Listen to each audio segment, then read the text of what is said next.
Dear fellow truth seekers, thank you and welcome for visiting my channel, MythoReligio.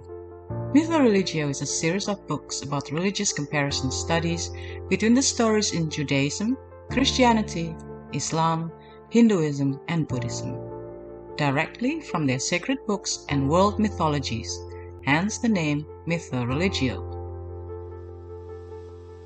The purpose is to retrace the prehistory of humanity, since I am not fully satisfied with either the explanations from the point of view of creationists nor evolutionists. There are so many missing links in both explanations. If you feel the same, then you are on the right channel. In this book series, I will also analyze about the prehistory of humanity from the archaeological records, modern scientific point of view, and other alternative theories, such as the ancient alien theories and Atlantis or Lemuria legends. After thorough research of circa 30 years, I recognize many similarities between all religious stories and even mythologies, and surprisingly, some of them are in accordance or even beyond modern science that have been proven as correct. Thus, I came to the conclusion that all religions must have come from the same source. And all these religious stories and mythologies, although heavily jumbled up, are actually telling one mega story, the true prehistory of our common ancestors. This mega story is quite different than what we have been told to believe and will truly blow your mind, as it is more fascinating than our imagination. If you have watched the earlier videos in this channel, I believe you can see some of the similarities too. If you haven't and you truly want to do a religious comparative study, I suggest that you do so. The best way to do a comprehensive religious study via this channel is by watching the videos starting from number 1 and continue until this present video and so on. That way you will see a clear pattern. For deeper analysis that I cannot share in this platform due to its sensitive nature that leads to the above conclusion, kindly read the books that are available in ebook format that can be found in my website www.mythoreligio.com or the physical books at Amazon in color or black and white version. The Stories of Dionysus and Ixion.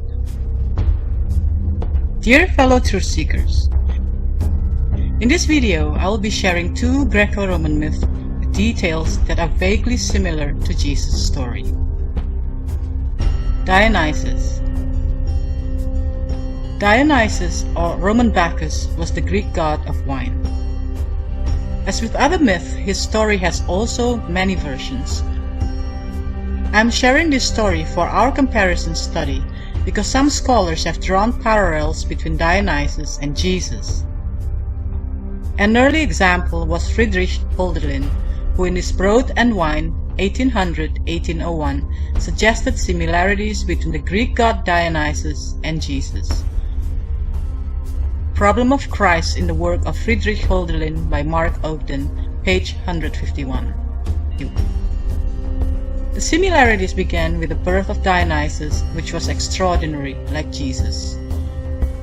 According to most traditions, Dionysus was the son of god Zeus and a mortal woman named Semele, making him a demigod. According to several historians and scholars, like Jesus, not only was Dionysus' father was a god, but his human mother was arguably also a virgin. Semele was a virgin because she was mysteriously impregnated by Zeus' bolt of lightning, so there was no sexual intercourse.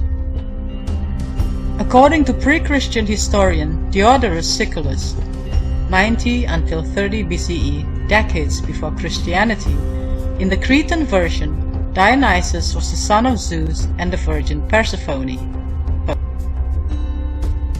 According to Cambridge professor Sir Dr. Edmund Ronald Leach, Dionysus, son of Zeus, is born of a mortal virgin, Semele, who later became immortalized through the intervention of her divine son.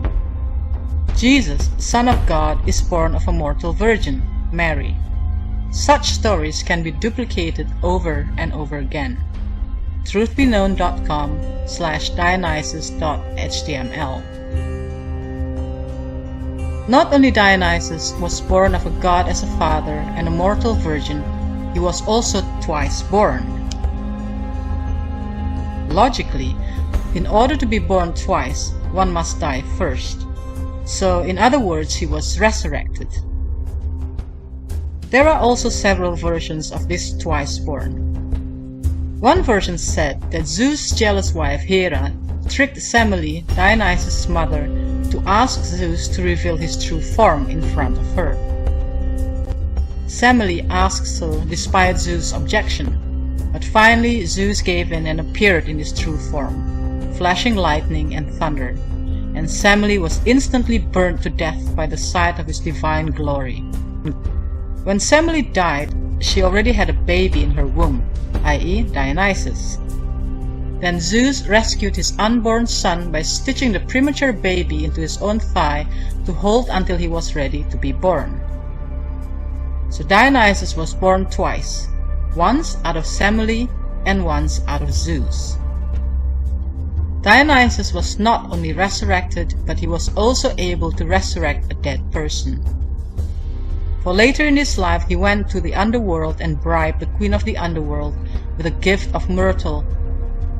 In another version, it was said that he slept with the queen of the underworld for 3 days to release her mother from the land of the dead to Mount Olympus. Reference truthbeknown.com/dionysus.html. In the other version, after Dionysus was born from Semele, Hera sent Titans to kill the baby by ripping him apart. After luring the baby, the Titans ate the baby except for his heart. The heart was saved by Athena. Other versions say Rhea or Demeter. Zeus used the heart to recreate him in his thigh, so Dionysus was resurrected and he was twice born. Yet, other versions claim that Zeus recreated him in the womb of Semele or gave Semele the heart to eat to impregnate her. Confusing, I know.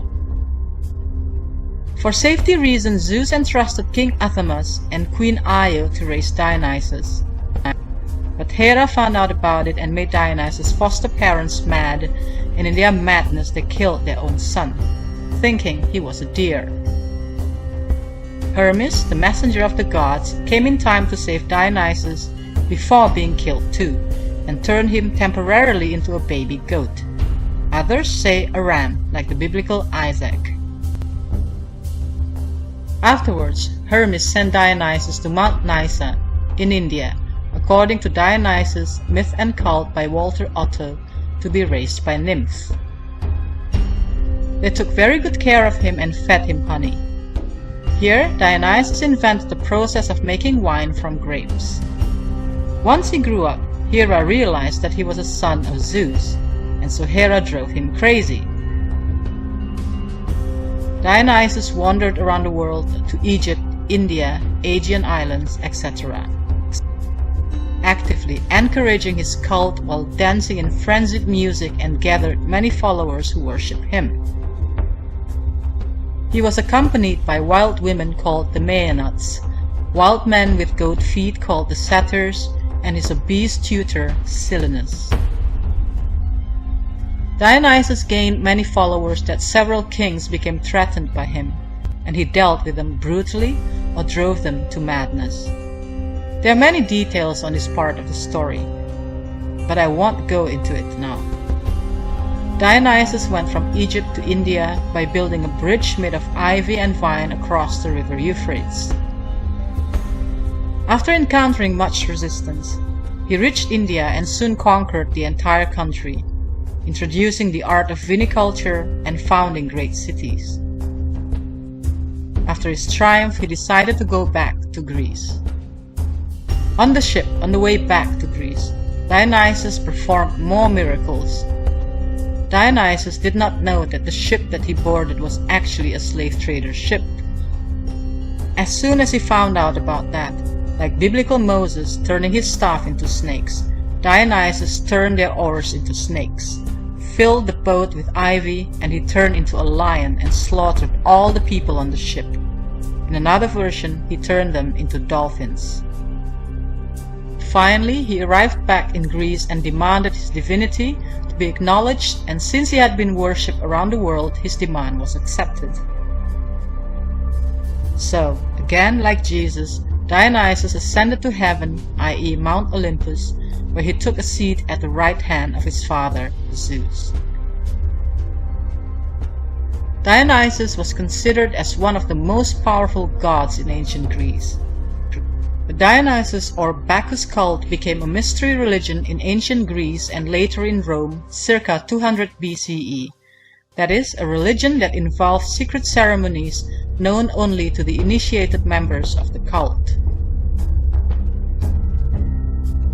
During the Dionysiac festival, members were engaged in sexual activities, choir singing, dancing, and drinking wine to remove inhibitions and social constraints, liberating the individuals to return to a natural state. Several honored young male gods born of a divine father and human mother resurrected after a heroic death. In some of these secret religions, celebrants shared a communal meal in which they symbolically ate the flesh and drank the blood of their god. Stephen L. Harris, Understanding the Bible, 4th edition, page 286.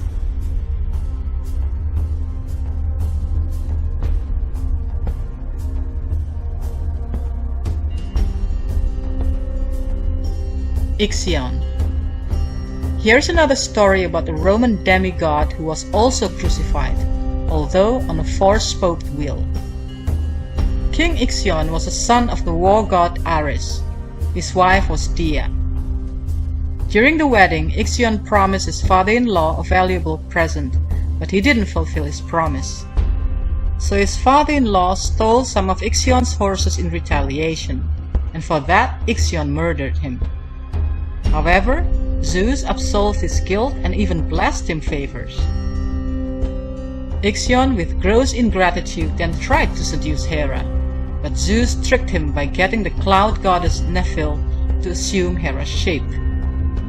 From this union, the centaurs, or half-human, half-horse creatures, are said to have sprung.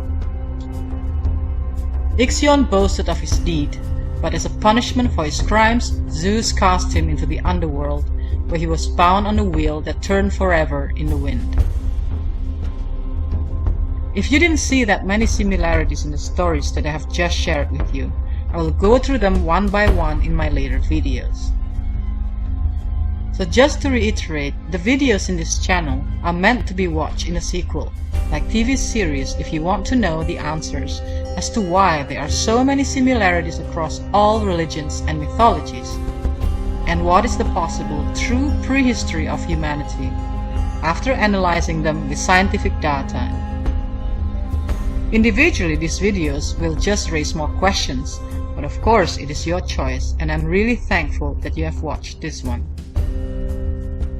So, why are there so many similar stories from seemingly distant and different cultures, religions, and myth around the world? Keep on watching, dear fellow truth seekers. I will offer a possible answer with proofs to back up in my later videos. Herewith, I'm ending this video. Next week, I will be continuing the myth-telling from the European continent, specifically myth from Scandinavia. Once again, thank you for watching and hope to see you next week.